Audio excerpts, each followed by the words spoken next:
Alors bonsoir, merci d'être venus si nombreux. La salle est finalement pas si grande que ça.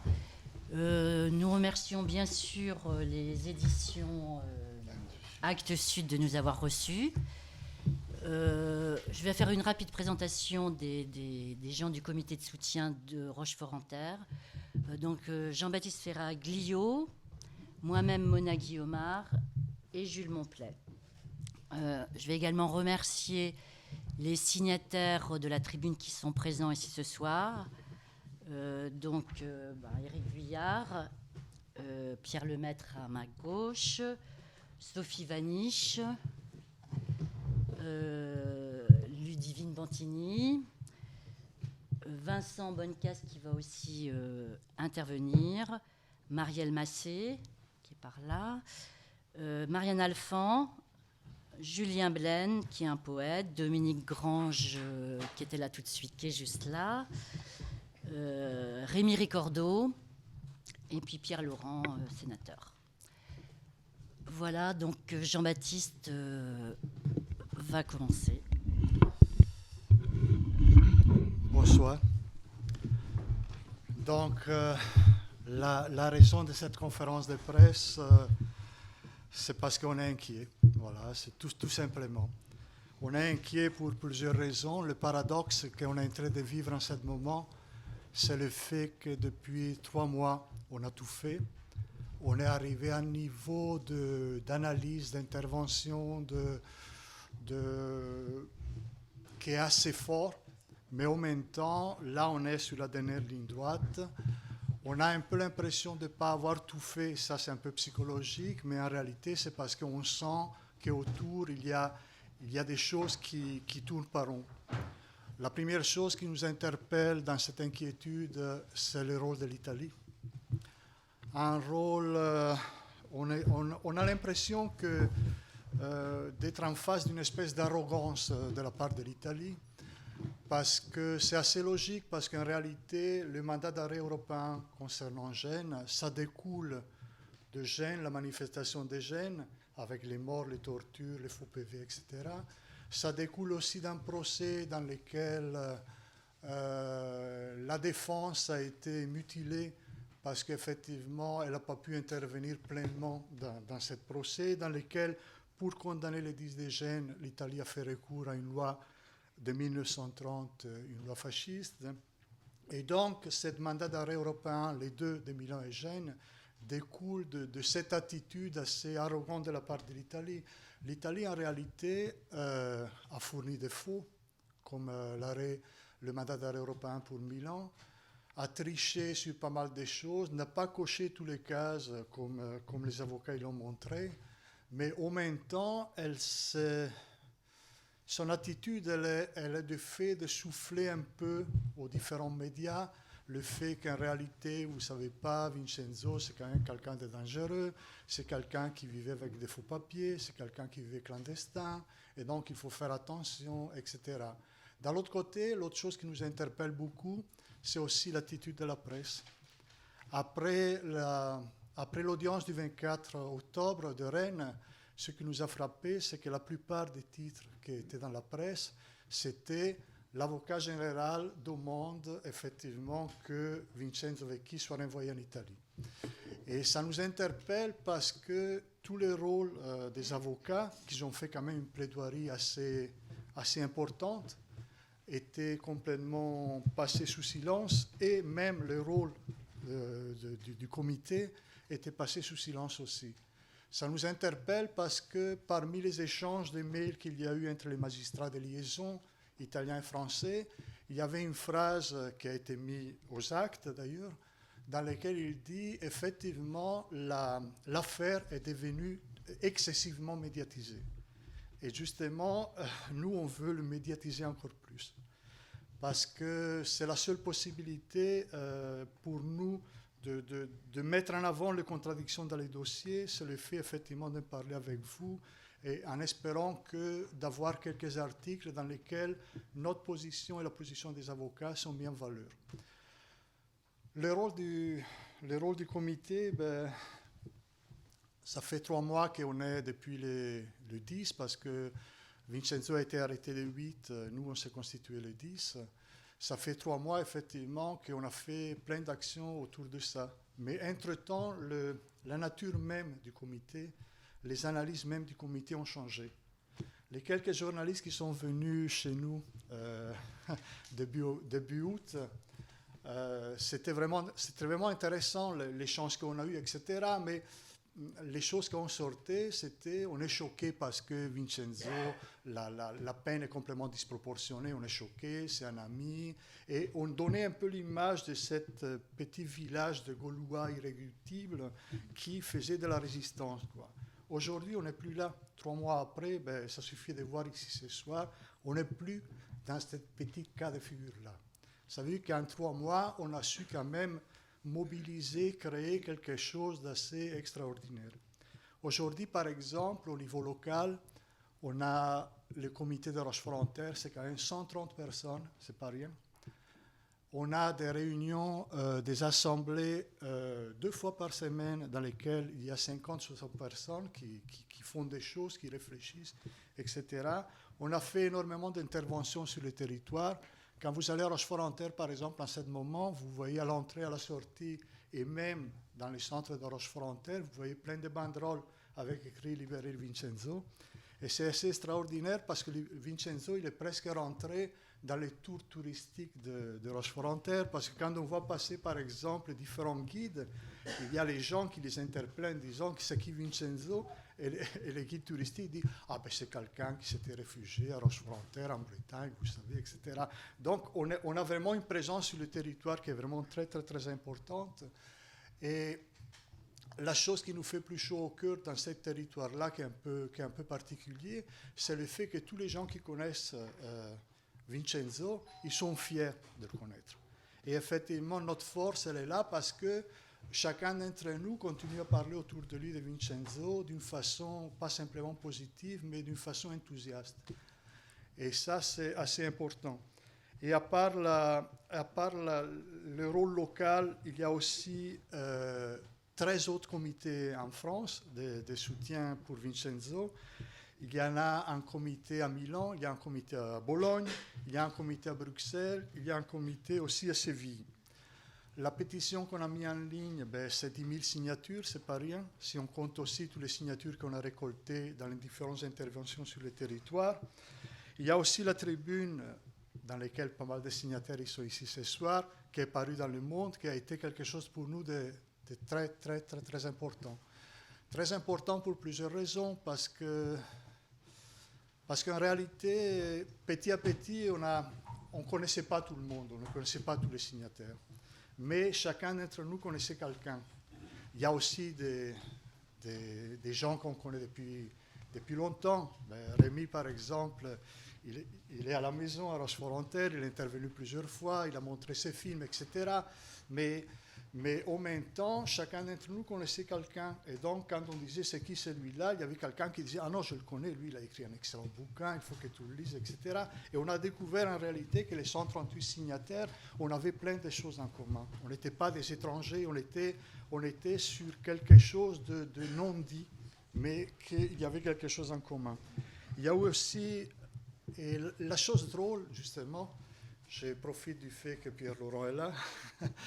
La chose drôle, c'est que cette tribune qui a été menée justement par Mona et Anne, à un moment donné, il y a eu une discussion entre nous sur les politiques. Est-ce qu'on fait des politiques? Est-ce qu'on accepte les politiques, etc. Et à la fin, on a dit oui, allez, on laisse aller. Et à part le fait du sénateur local, Joël Labbé, avec qui chacun d'entre nous a des rapports depuis des années, on s'est aperçu en réalité que tous les hommes politiques qu'ils ont signés, c'est des hommes politiques qui essayent peut-être de changer un peu la politique, qui ont un regard effectivement critique vis-à-vis de la politique d'aujourd'hui. Et c'est ça, effectivement, qui nous fait plaisir. On n'a pas eu de fausses notes là-dedans. Et ça, c'est extrêmement important. On a eu aussi l'appel est plutôt adressé, disons, à des ONG, des associations, des partis politiques. Et là, jusqu'aujourd'hui, on a 70 signatures de différentes organisations et partis qui ont signé au niveau européen. Donc, Je pense qu'aujourd'hui, le problème qu'on a, c'est que tout ça qu'on a réussi à créer, on n'arrive pas à le montrer, on n'arrive pas à le faire sortir. On est très présent sur différents territoires, il y a une espèce de mitage de notre action, mais on n'arrive pas à lui donner l'ampleur qui pour nous est nécessaire. L'autre partie sur laquelle on a travaillé beaucoup en tant que comité, c'est la partie juridique. Et la partie juridique n'a pas été très très facile, parce qu'effectivement on se rend compte que la différence de culture entre l'Italie et la France, voilà. Déjà, entre les avocats, c'est toujours pas facile, mais quand on commence à aller sur deux cultures différentes, c'était pas facile. Mais cette collaboration-là, cet échange-là a donné lieu à la plaidoirie justement du 24 octobre, qui pour moi, c'est la plaidoirie la plus aboutie, la plus importante, la plus élargie qui jusqu'à maintenant a été faite sur le mandat d'arrêt européen. Aujourd'hui, les juges de Rennes ont la possibilité, par différents biais, par différentes portes, par différents passages, par différentes possibilités, de casser les deux MAE. Mais on sent qu'ils hésitent, parce qu'on veut bien croire que les juges ils sont indépendants, l'indépendance de la justice, etc. Mais les juges, c'est des hommes et des femmes comme nous. Ça veut dire qu'ils vivent dans une société dans laquelle aujourd'hui, certaines valeurs de liberté, solidarité, droit de manifester, etc., ils sont un peu bafoués. Et eux aussi respirent cette air un peu malsaine que chacun d'entre nous respire. Et donc, on voudrait... Ils ont la possibilité de casser les MAE, mais je pense que ça ne va pas être facile pour eux à aller contre cette tendance effectivement répressive qu'on trouve un peu partout. Concernant l'aspect juridique, et là c'est vraiment un petit résumé, la plaidoirie des avocats, elle se concentrait sur un certain nombre justement d'exceptions qui peuvent invalider les deux MAE. D'abord, une exception affectant la procédure d'exécution des mandats. Les deux MAE n'ont pas été correctement notifiés. Ça veut dire que la date ne correspond pas, effectivement. L'Italie, en réalité, elle ne s'est pas empressée de faire les choses correctement. Elle s'en fiche complètement. Elle sait de toute façon que de toute façon, il va l'avoir. Elle veut l'avoir. Et c'est ça qui nous choque le plus. L'autre, la non-conformité de l'MAE, le mandat d'arrêt européen, c'est une décision judiciaire exposée dans un formulaire que l'État d'émission, ça veut dire dans ce cas-là l'Italie, doit renseigner d'une façon rigoureuse et loyale, et l'État d'exécution, la France, doit connaître sans inexactitude les mesures dont il sollicite l'exécution. Et ça, c'est vraiment quelque chose d'important dans le sens qu'aucune inexactitude est tolérée, peine la nullité justement dans le fait effectivement de remplir tout ce questionnaire. Or, on se rend compte que Milan, la peine a été exécutée, et ça, la chose incroyable, c'est que c'est nous. La première fois, par exemple, le premier passage qu'on a eu à Rennes, on a obtenu d'avoir des pièces supplémentaires de la part d'Italie parce que nous, en tant que comité et donc nos défenseurs, on a montré le fait que Gênes n'était pas complet.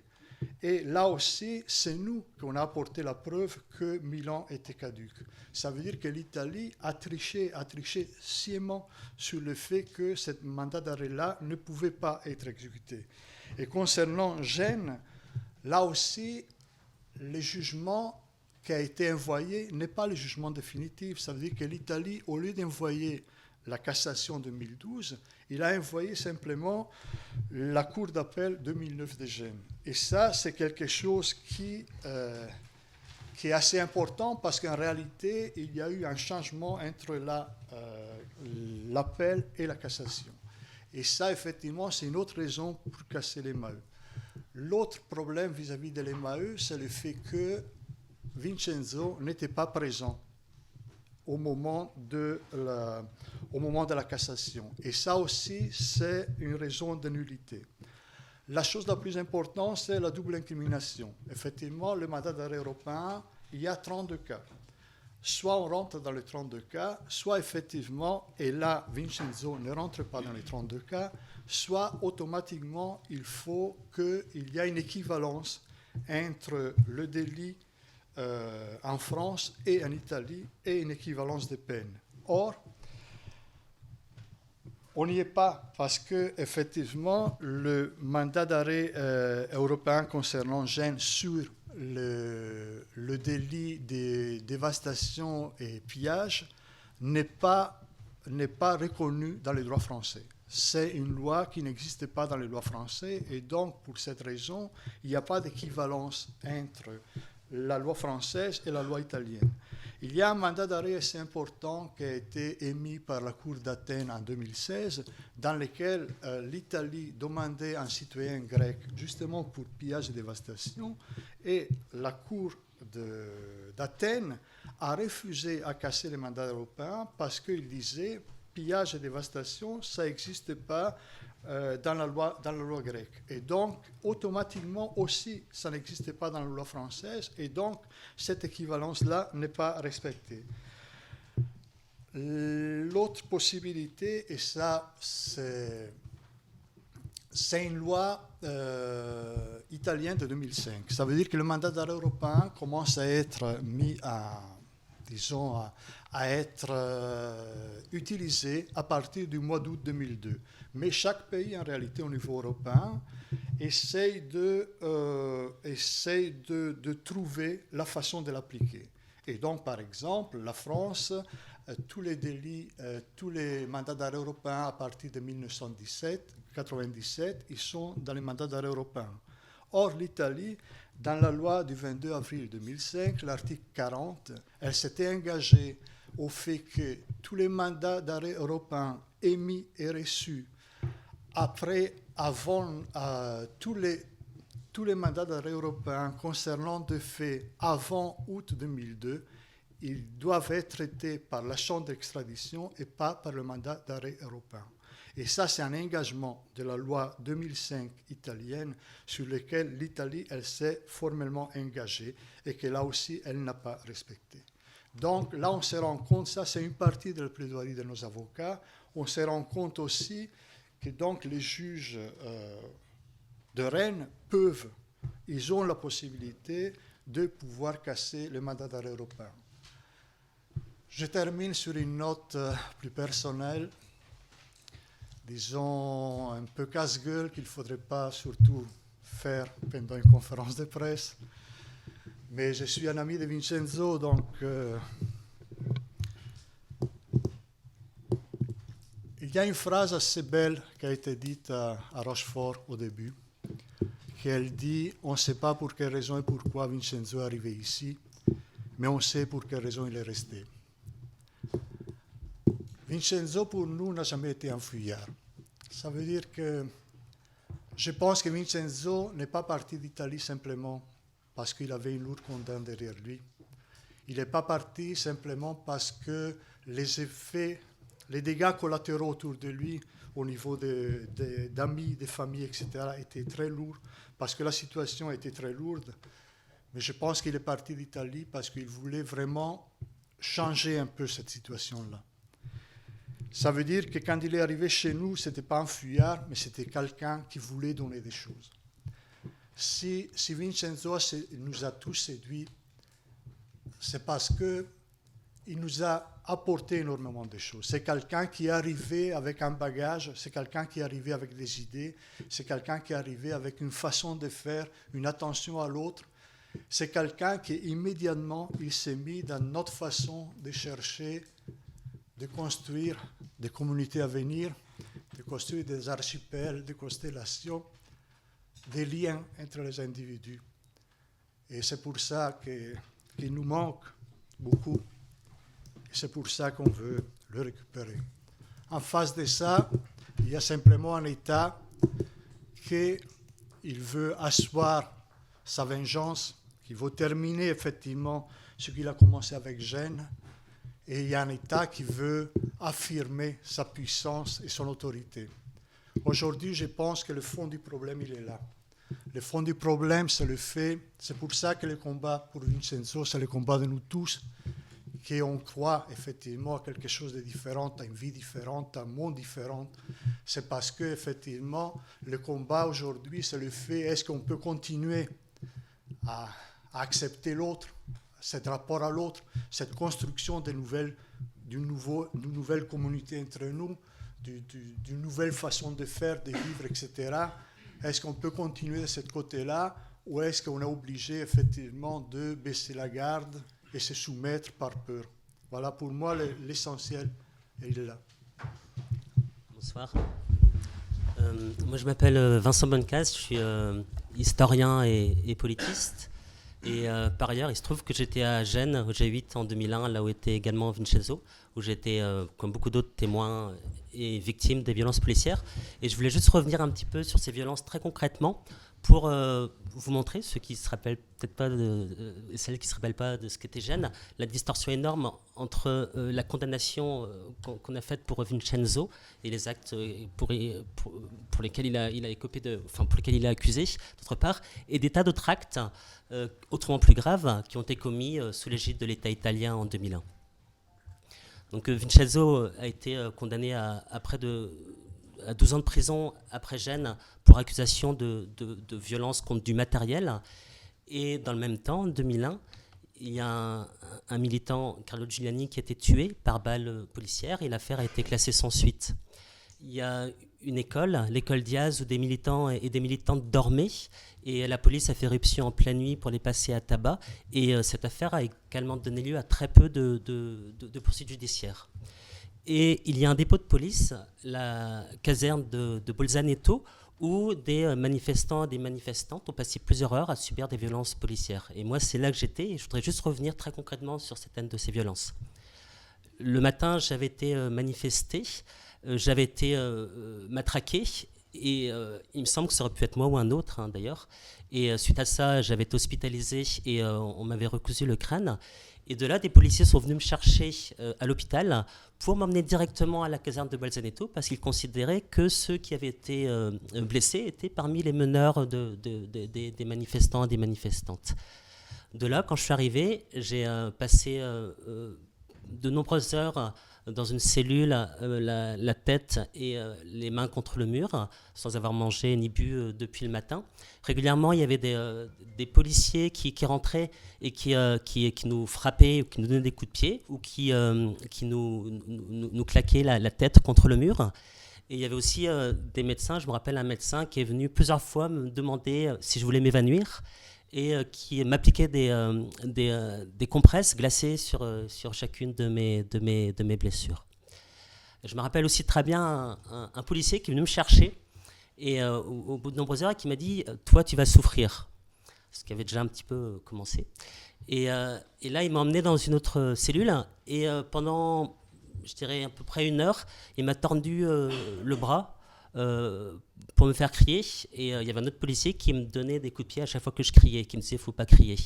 Et ce qui est assez étrange, c'est qu'il me demandait rien en fait. Il me demandait rien, il me faisait juste crier en fait. Et ça a duré toute une partie de la nuit, et je suis sorti de la caserne de Bolzaneto sans qu'aucune charge ne soit retenue contre moi.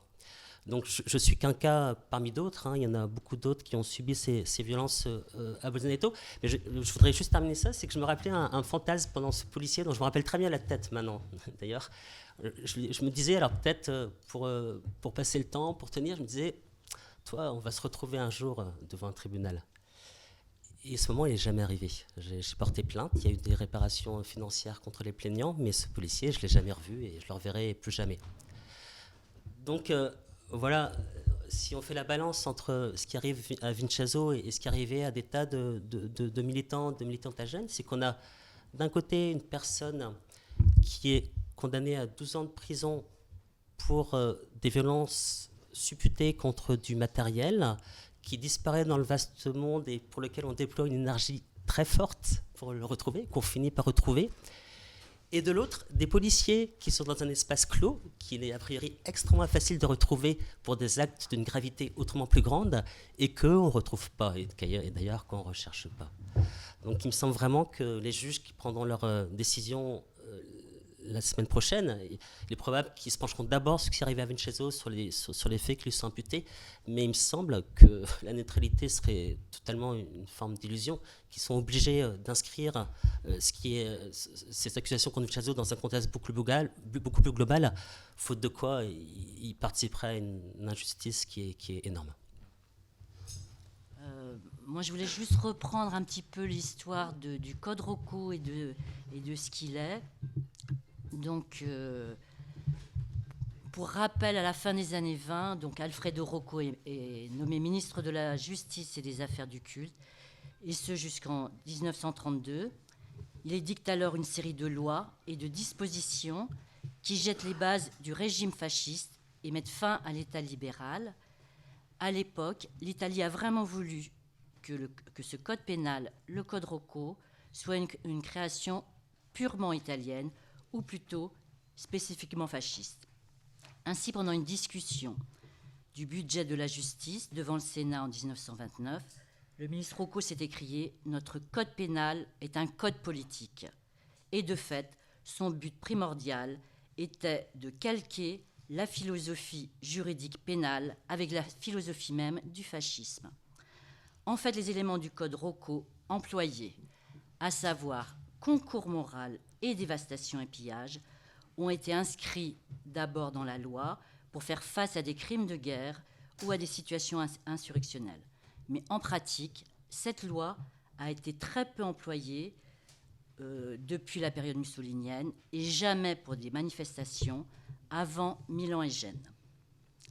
On notera que l'absence d'équité judiciaire entre les manifestants condamnés, ce que tu disais, atteinte aux biens, et les policiers condamnés, atteinte aux personnes, est significative d'un affaiblissement des valeurs de l'état de droit. Enfin, la notion de concours moral, de par son approche collective, introduit une atteinte aux libertés individuelles en contradiction avec l'article 48 de la Charte des droits fondamentaux de l'Union européenne, ainsi que de l'article 6, alinéa 2 de la CEDH.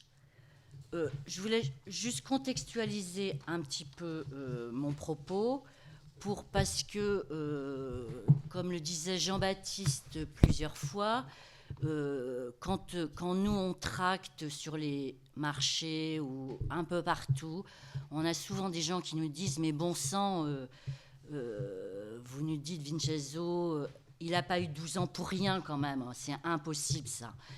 On ne met pas 12 ans de prison à quelqu'un qui n'a rien fait. » Alors je vais essayer de recontextualiser ça pour reparler de l'histoire de Milan. C'est-à-dire qu'à Milan, il y a des charges de police qui sont énormes. Tout le monde court un peu partout, se réfugie. Les policiers vont chercher des manifestants jusque dans les trams. Vincenzo, lui, est arrêté avec une dizaine de personnes dans une cour à Milan. Il est tout de suite incarcéré. À ce moment-là, il y a plus d'une quarantaine de personnes qui sont arrêtées à Milan et 18 de ces personnes sont condamnées pour 4 ans de prison pour dévastation et pillage. À ce moment-là, le procès de Milan est extrêmement difficile. Il est extrêmement difficile parce que les gens ont déjà fait de la prison. Et ces gens qui ont été condamnés, ils sont extrêmement différents les uns des autres. Et certaines personnes ont très mal supporté l'incarcération et voulaient sortir le plus vite possible. Donc ça a poussé les avocats à choisir une procédure qu'on appelle procédure sommaire ou procédure abrégée en Italie. Mais le choix de cette procédure a limité la défense. C'est-à-dire qu'elle a certes permis une réduction de la peine d'un tiers, mais la conséquence directe, c'est que l'accusation de dévastation et pillage a pu passer. Et cette condamnation de 2006, en fait, précède le procès de Gênes. Ce qui fait que et donc a constitué en Italie un précédent. Pour avoir moins de prison, la majorité de ces condamnés ont accepté d'avoir comme inculpation dévastation et pillage. Et donc, quand ils sont arrivés à la phase conclusive de la première instance du procès de Gênes, ce précédent existait déjà. Et cela a été déterminant pour la lourdeur de la peine de Gênes. Parce que pour certains, et particulièrement pour Vincenzo et Marina, ils ont écopé de 2 condamnations pour dévastation et pillage en l'espace de 5 ans, puisqu'on est entre 2001 et 2006. Et cela a permis, en plus, je vous rappelle, procès de Milan d'abord, Gênes après, et du coup, sur le procès de Gênes, ces 2 personnes n'ont pas eu de réduction de peine parce qu'on les a jugées pour récidive, pour augmenter encore leur peine. Et puis, je vais terminer par une petite phrase de Mattia, qui est un ami de Vincenzo. Lui, il dit « Je pense donc qu'il y avait certainement une volonté de donner un signal. Je pense qu'en fin de compte, quand quelques personnes payent pour tout le monde, cela signifie que nous avons tous perdu. » Voilà, Monsieur Jules Moncler, c'est à vous. Bien, je vais prendre la parole je dirais, en jonglant un tout petit peu entre les choses qui ont été dites par Jean-Baptiste et donc Mona. On vous a parlé donc de MAE, donc je vais quand même le présenter brièvement. Vous avez un texte dans le dossier de presse qui donne, je dirais, des positions un peu plus complètes et plus fouillées. D'abord du MAE et puis de la situation actuelle sur le plan juridique, je dirais, de Vincenzo Vecchi. Et bien évidemment, je dirais, j'évoquerai en dernier lieu, je dirais, le problème que ça soulève, puisque pour nous, ça a déjà été dit, je dirais, tous les éléments permettant de casser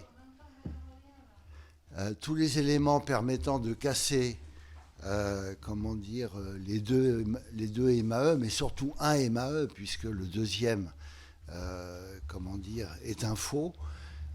Tous ces éléments sont déjà présents et dans les mains des juges. Alors, le MAE, c'est quoi ? C'est-à-dire, en fait, c'est le mandat d'arrêt européen. Le mandat d'arrêt européen est une suite assez logique, je dirais, des attentats de 2001, à la fois des attentats de 2001 et de la montée du terrorisme. C'est mieux là ? Voilà, la montée du terrorisme, mais aussi, je dirais, de la prise en compte des longueurs d'extradition, puisque les extraditions entre pays de l'Union européenne était quelque chose de long et de compliqué, puisqu'en réalité, on fait une véritable justice à ce moment-là, c'est-à-dire il y a un véritable jugement qui est fait, mais aussi d'autres facteurs qui intervenaient. Je ne vais pas rentrer dans le détail.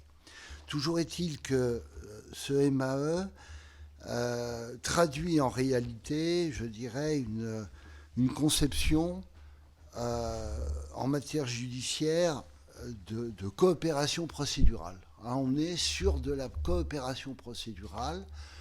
J'irais presque jusqu'à dire qu'on est sur une espèce de coopération un peu administrative sur un certain nombre de volets des mandats d'arrêt européens. Alors, en gros, c'est une procédure judiciaire transfrontalière au niveau des pays de l'UE. Et bien évidemment, le mandat émis dans un des pays par une autorité judiciaire de l'Union européenne est valable sur l'ensemble des territoires de l'UE, de l'Union européenne. Voilà. Alors, ce mécanisme va reposer sur un certain nombre de bases, je dirais, fortes, en quelque sorte. La première, c'est la reconnaissance mutuelle des décisions judiciaires, une confiance mutuelle et une coopération loyale au sein des pays de l'Union européenne qui prennent en compte, bien évidemment, le respect des droits fondamentaux ainsi que le respect des droits procéduraux. Ce mécanisme fonctionne dans la réalité, on a évoqué tout à l'heure 2002.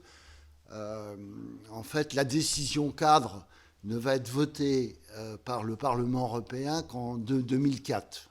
Et c'est à ce moment-là où ça se met véritablement, je dirais, en route.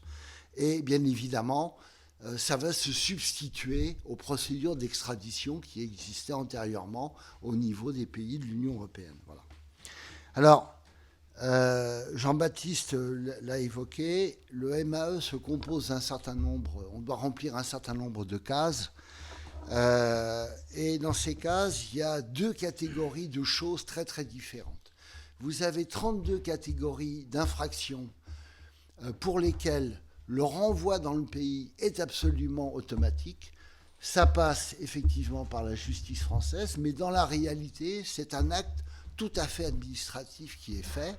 Et ces 32 catégories de cas, je vais en donner quelques-uns, c'est bien évidemment le terrorisme, puisque pour partie ça a été fait pour ça, c'est la participation à des organisations criminelles, c'est la traite des êtres humains, c'est la fausse monnaie, c'est l'exploitation sexuelle des enfants, le trafic de drogue, la corruption. Voilà, vous avez 32 catégories de cas dans lesquels nécessairement il n'y a aucune question à se poser par la justice du pays exécuteur.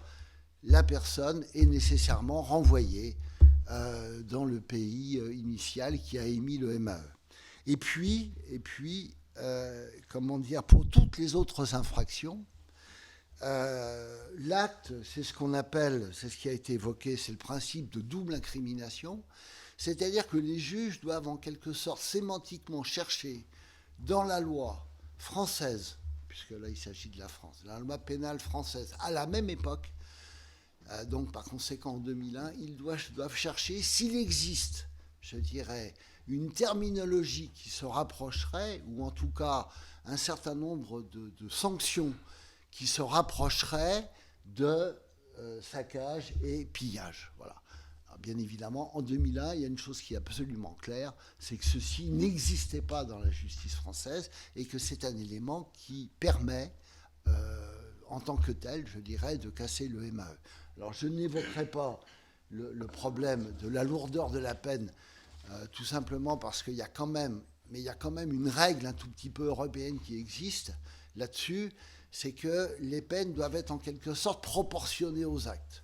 Or, vous vous rendez bien compte que 12 ans et 6 mois pour éventuellement des faits matériels qui n'ont pas été prouvés, 12 ans et 6 mois, en France, ça correspond à un meurtre. Voilà. Donc ça donne tout à fait l'idée, la proportion un peu des choses. Voilà. Et puis, le dernier lieu, et ensuite je passerai à l'autre point très rapidement, c'est que, bien évidemment, la décision juridique ne peut pas être en conflit avec les normes relatives aux droits de l'homme, telles que définies par la Charte des droits fondamentaux de l'Union européenne, charte qui est devenue contraignante pour tous les pays, sauf quelques-uns, dont la Grande-Bretagne, la Pologne et un certain nombre d'autres, pour tous les États depuis le traité de Lisbonne en 2007. Et pour l'Italie, cette charte est devenue contraignante. Or, vous le verrez, si vous regardez les dossiers de presse dans le texte plus complet concernant le MAE et compagnie, vous verrez qu'aucun de ces éléments n'a été respecté en tout état de cause par l'Italie.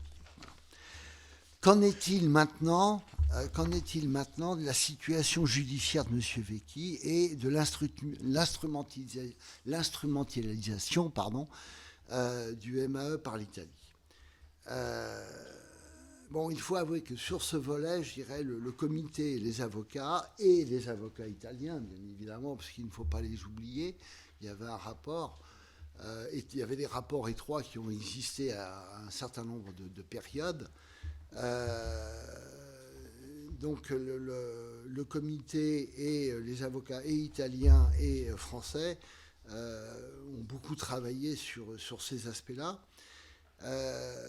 En quoi, comment dire, le MAE émis, premièrement par Milan et deuxièmement par Gênes, en quoi ces MAE posent-ils problème? Il y a une chose toute simple, c'est que le MAE qui a été émis le 6 juin 2016 et pas en 2012, comme c'est parfois évoqué, s'appuie sur une peine qui a déjà été effectuée. Voilà. La peine a déjà été effectuée. Ce qui est reconnu par le tribunal d'application des peines de Milan le 25 mars 2010, et ce qui par ailleurs est confirmé en 2019 par le procureur italien lors de la demande du tribunal de Rennes. Voilà. Donc par conséquent, on a beaucoup de mal à comprendre pourquoi un certain nombre de journaux continuent à parler, bien évidemment, de ce MAE, je dirais, de Milan, puisqu'en fait, il n'a pas lieu d'exister. Voilà. Alors, non seulement ce mandat émis par l'Italie est déloyal, c'est le moins qu'on puisse dire, mais par ailleurs, il est véritablement délirant. Parce que, je dirais, premièrement, le tribunal de Rennes, lors de la première audience, pouvait penser que M. Vecchi n'avait pas 12 ans et 6 mois à faire, mais 12 ans et 6 mois plus 4 ans. Donc 16 ans et demi. Et jusqu'à ce qu'on démontre avec nos avocats qu'en réalité, il n'en était rien, que c'était cassé, il a fallu traduire les actes, etc., eh bien, le tribunal pouvait penser qu'on en était là. Le deuxième élément, c'est que lorsque la justice italienne doit reconnaître que la peine a été effectuée, elle ne s'excuse même pas de ça. Et elle évoque que la peine de Milan a été prise en compte dans le calcul définitif de la peine restant à purger par M. Vecchi. Et elle évoque même la terminologie de confusion de peine, ce qui est absolument délirant puisque c'est deux procès complètement séparés, je dirais, dont l'un a été intégralement purgé et l'autre relève, je dirais, de tout à fait d'autre chose. Voilà. Alors, ces quelques constats montrent un peu le degré de dévoiement du MAE de Milan, mais ceci se poursuit sur Gênes, si on regarde bien. C'est-à-dire que Jean-Baptiste l'a évoqué, mais le MAE qui concerne Gênes a délibérément ignoré le verdict de la Cour de cassation de Gênes. Et ce verdict de la Cour de cassation, c'est pas tout à fait rien, parce que, premièrement, il dit que M. Vecchi n'avait pas d'armes, il a invalidé le chef d'accusation de transport d'armes, ce qui a valu, lors de ce procès, à ce que 9 mois de sa peine soient retirés. Mais il a aussi, malheureusement, cette Cour de cassation a aussi démontré une chose, c'est qu'aucune arme n'est entrée dans Gênes pendant le contre-sommet. Ça ne veut pas dire que les manifestants n'ont pas utilisé un petit bout de bois ou un machin parce qu'effectivement il y avait des charges. Mais en tout état de cause, personne n'est rentré dans Gênes avec des armes en tant que telles. Voilà. Par ailleurs, autre élément important, mais qui a été évoqué par Jean-Baptiste, donc c'est le fait que dans la réalité sur Gênes, l'Italie ne pouvait pas émettre de MAE puisqu'elle avait elle-même adopté et signé le fait qu'on était dans une extradition. Voilà, autre élément. Et puis,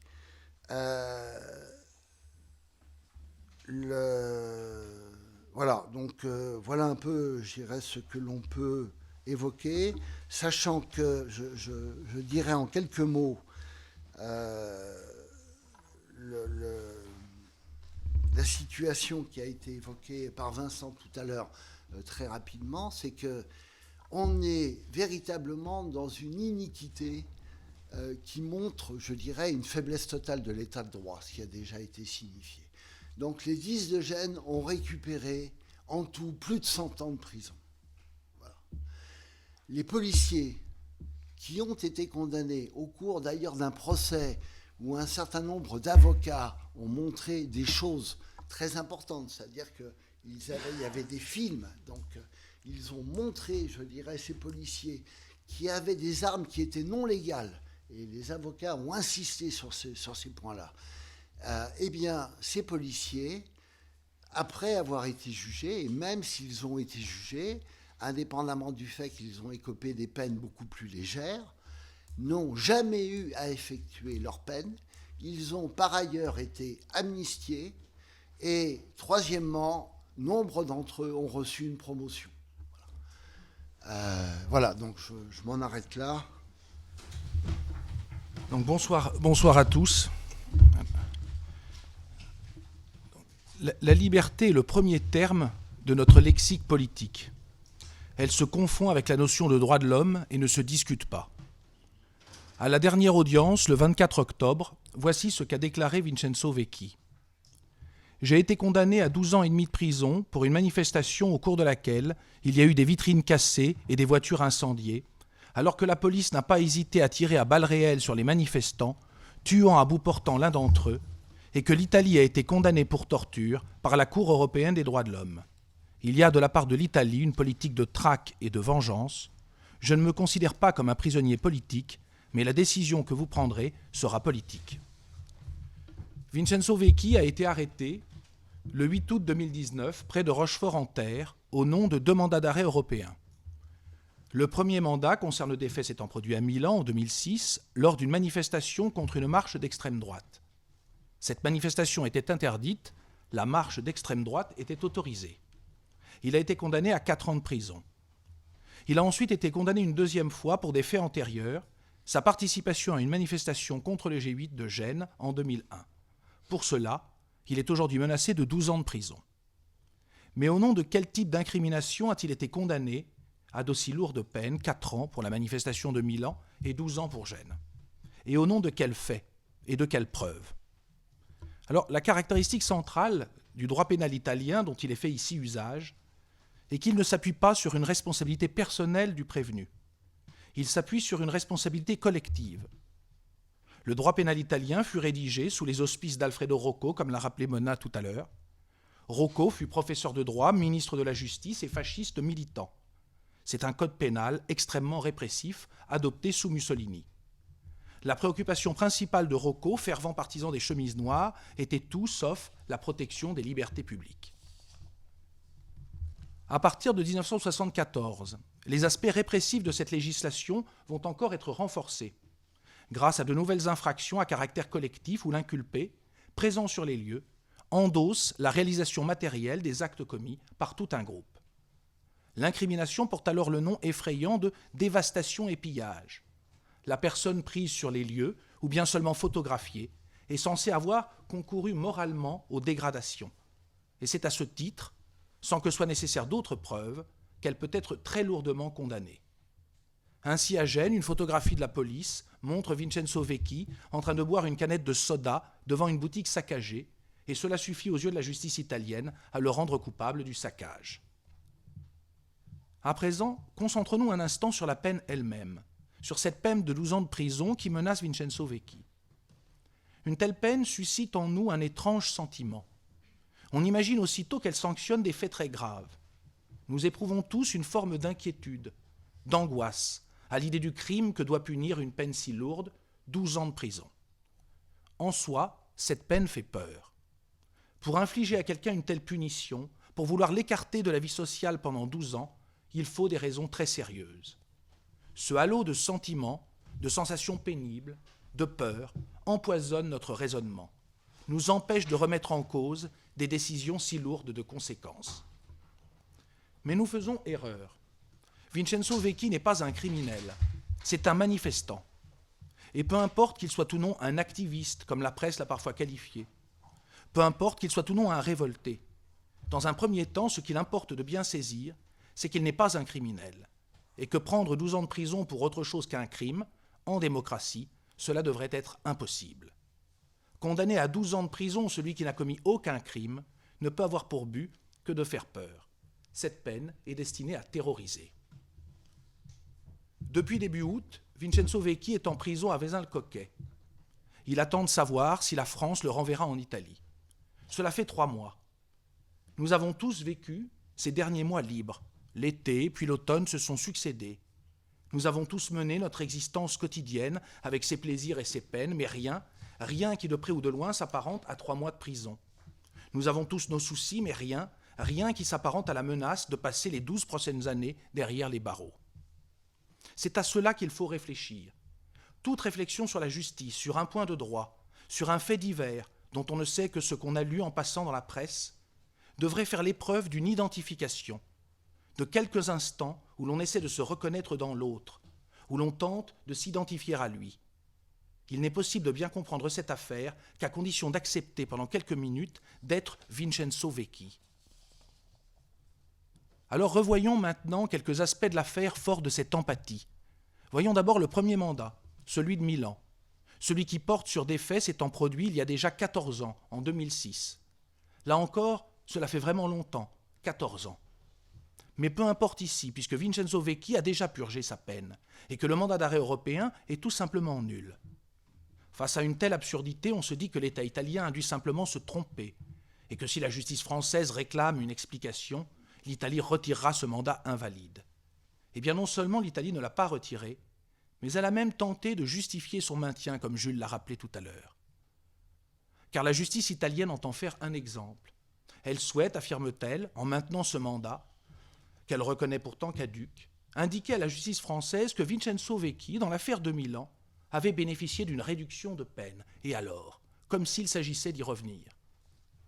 Par là même, la justice italienne admet avoir menti, et elle l'admet sans embarras. Elle maintient un mandat d'arrêt pour une peine déjà purgée. Mais pour la justice italienne, peu importe. Le mensonge, la dissimulation de pièces décisives, cela fait partie de ses méthodes. Et ce qui nous inquiète, c'est que le parquet ne semble avoir tiré aucune conséquence de ce mensonge. Voyons à présent le deuxième mandat, celui portant sur les événements de 2001, le contre-sommet de Gênes. Il faut avant tout bien se représenter qu'entre les faits reprochés aux manifestants et ceux dont la police s'est rendue coupable à Gênes, il existe une complète asymétrie. Comme l'a dit Vincenzo Vecchi à la dernière audience, d'un côté, il y a des biens détruits, des vitrines, des voitures, des projectiles lancés. De l'autre, il y a eu des faits avérés de torture, des tirs à balles réelles et la mort d'un manifestant, Carlo Giuliani. Le déséquilibre entre les peines est tout aussi grand, mais dans l'autre sens. Les atteintes aux biens, les jets de projectiles contre la police, imputés sans preuve à tel ou tel manifestant, ont été punis par des peines de prison étourdissantes. Dans le cas de Vincenzo Vecchi, 12 ans. Mais la mort de Carlo Giuliani, les actes de torture n'ont pas été punis. Et puis il faut se souvenir que les faits se sont produits en 2001. Il y a donc maintenant plus de 18 ans. Il faudrait ici pouvoir se remémorer un instant sa propre vie de 2001, ce que l'on faisait, ce que l'on espérait. L'abîme est grand entre ce temps-là et aujourd'hui. C'est pourtant cet abîme que la justice italienne voudrait nous faire franchir.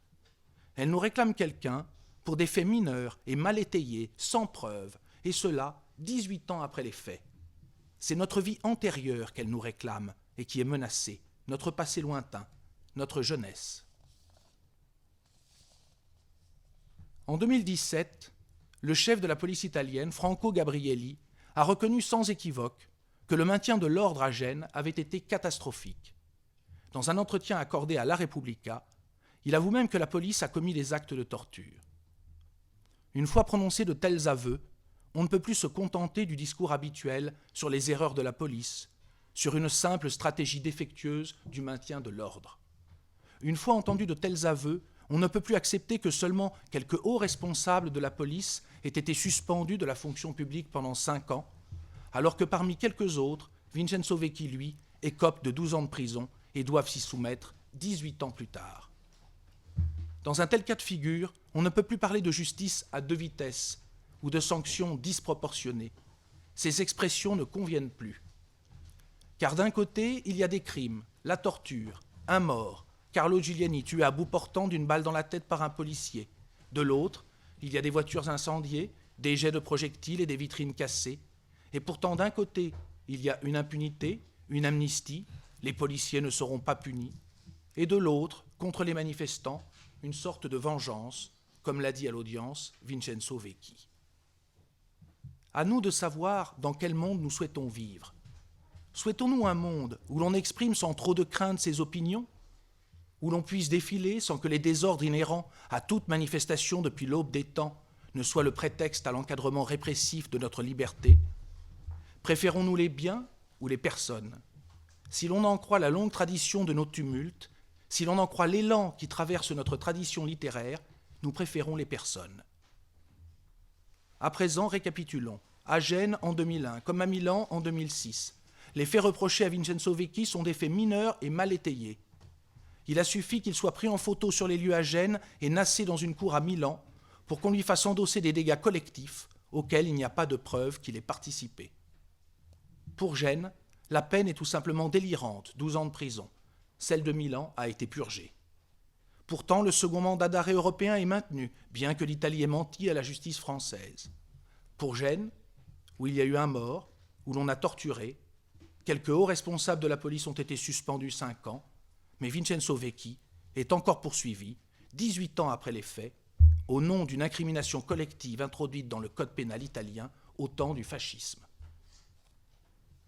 Alors, dans un moment où les libertés publiques subissent des atteintes toujours plus vives, plus inquiétantes, dans quel monde souhaitons-nous vivre? Si nous ne faisons rien pour empêcher qu'un homme soit livré à l'Italie sur de tels motifs, alors il nous faudra un jour, peut-être, regretter et boire en cachette notre honte. Merci. Je pense qu'il se joue quelque chose de très important pour la France. Parce que toutes les raisons qui ont été données, et que je partage complètement, et qui devraient aboutir, qui devraient logiquement aboutir à un jugement positif, de refus, d'exécution des mandats d'arrêt européens. Comme tu l'as dit à l'entrée, ce n'est pas sûr que nous parvenions à ça, malgré le fait qu'il y a tous les arguments sur la table, y compris juridiques, pour parvenir à ça. Et je veux souligner que dans ce qui se joue, il y a aussi un climat qui est en Italie, qui est en Europe et qui est en France, et qui est un climat malsain, qui pèse probablement sur la décision qui peut être prise par le tribunal de Rennes. Et il ne faut pas laisser faire ça. La France ne peut pas être un pays qui accompagne l'affaissement de l'état de droit dans l'Europe entière. Et l'invocation de l'espace judiciaire européen, de ce point de vue, surtout dans le contexte politique dans lequel nous sommes, ne peut pas suffire, parce qu'il n'y a qu'à lever la tête et regarder la situation en Italie, mais dans d'autres pays européens, et dans beaucoup trop de pays européens, pour bien voir que l'état de droit, la justice sont menacés en Europe. Et la France ne peut pas céder, accompagner, ou que ce soit volontairement ou par faiblesse ou par peur, parce que ce qu'a dit Éric Vuillard sur le poids symbolique que peut jouer dans le débat public la lourdeur de la peine à laquelle a été condamné Vincenzo Vecchi, dans ce climat actuel où l'utilisation du mot terrorisme, par exemple, est utilisée à tort et à travers à propos de tout et de n'importe quoi. Parce que les manifestants sont régulièrement traités de terroristes par des responsables politiques dans le langage courant. Donc il y a une ambiance qui est inquiétante. Et je pense que ça doit effectivement nous encourager à nous mobiliser le plus fortement possible pour obtenir une décision juste, parce que sinon cette décision participerait d'un mouvement qui est déjà extrêmement inquiétant et que nous devons faire cesser à cette occasion pour Vincenzo Vecchi et pour beaucoup d'autres. Et je pense que de ce point de vue-là, effectivement, on a les uns et les autres tels qu'on est et tels qu'on peut le faire, en tout cas des efforts à produire pour ça. Et je veux, j'ai pas, puisqu'on est dans une conférence de presse, m'adresser aussi, moi, aux journalistes. Je suis un ancien journaliste, mais il faut arrêter avec la banalisation de toutes ces choses-là. Il y a trop de banalisation de choses graves comme celle-là. Et l'inégalité d'accès à l'argumentaire public entre l'accusation et ce que vous expliquez ici fait partie du problème aujourd'hui. C'est qu'un très grand nombre de gens n'ont pas accès, et si nous ne faisons pas l'effort, n'auront pas accès à ce que nous disons ici. Et le rôle de la presse, c'est de donner accès à toutes ces informations. Et les citoyens français s'engageront ou ne s'engageront pas, jugeront, donneront leur avis. Mais aujourd'hui, la plupart d'entre eux n'ont pas accès à ces informations. Et il faut qu'on brise ça ensemble, qu'on essaye en tout cas. Et le travail que vous faites est formidable. Moi, j'ai été sensibilisé à ça par des amis tout de suite. Et j'essaye aussi, moi, de porter cette parole-là. Mais oui, nous sommes dans un climat difficile. Je pourrais raconter beaucoup d'autres choses sur cette affaire-là et sur d'autres en ce moment dans le climat politique. Mais je pense que nous avons le devoir de briser ça pour ne pas avoir, je ne sais pas comment vous avez dit à la fin, honte de ce qui pourrait se passer. Juste une chose sur ce que vous disiez sur le droit, enfin sur les magistrats, leur attitude. Ce qu'on peut dire, c'est que le droit, évidemment, c'est pas un système, c'est pas mathématique. Le droit, c'est un système contraignant, certes, mais par ailleurs, ça s'interprète. C'est-à-dire, précisément même, l'un des fondements, pas seulement du droit, mais de notre culture, c'est le fait qu'il n'y a pas de littéralité des textes. Donc, au fond, ça fonde aussi autre chose, c'est la liberté de chacun. C'est-à-dire, le magistrat est libre aussi d'interpréter le droit dans un sens ou dans un autre. Et c'est cette liberté-là qui est en jeu, là, le 14 ou 15 novembre.